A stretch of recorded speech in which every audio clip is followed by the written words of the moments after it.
A Fishy Story. Rainbow Fish and his friends floated into the school cave. "Attention, little fish," said Miss Cuddle. "This morning a new friend will join us. Her name is Angel, and her family just moved here from the western waters." Puffer waved his fin wildly. "I've been all over the western waters." "Really?" said Miss Cuddle. "I'd love to hear about it. Will you share your story with us?" "You've never seen anything like it," said Puffer. "That does sound interesting," said Miss Cuddle, "but could you be more specific?"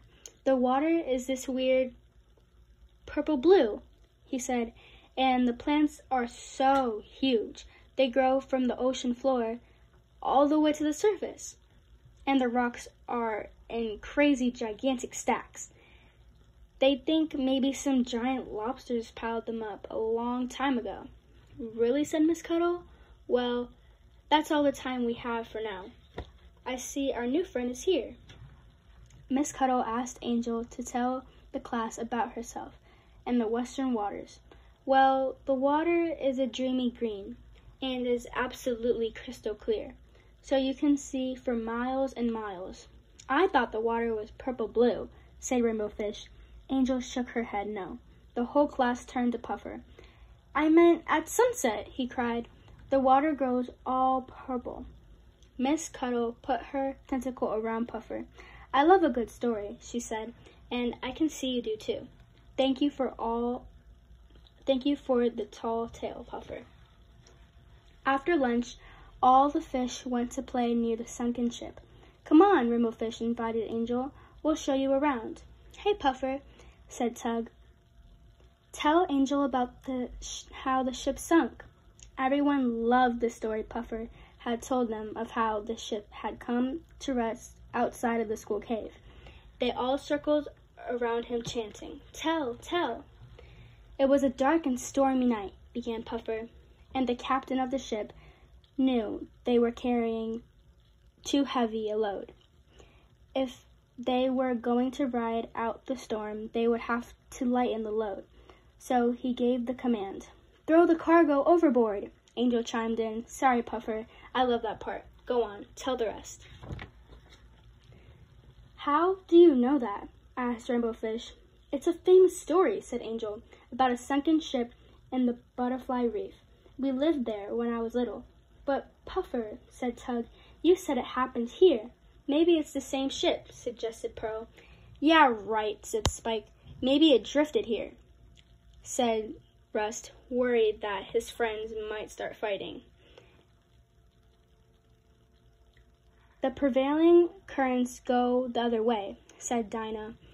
"A ship in the Purple Reef could never drift here, not in a million years." "Puffer, what's the story?" asked Rainbow Fish. "The real story." While everyone waited for an explanation, Miss Cuddle rang the bell. Puffer was the first into the cave. "Let's look at the world of the oyster beds," said Miss Cuddle that afternoon. "Has anyone ever been to this fascinating place?" Angel said, "I have." "Me too," added Puffer. "We go there all the time." "Splendid," said Miss Cuddle. "I want to learn all about it. Angel, will you go first, please?"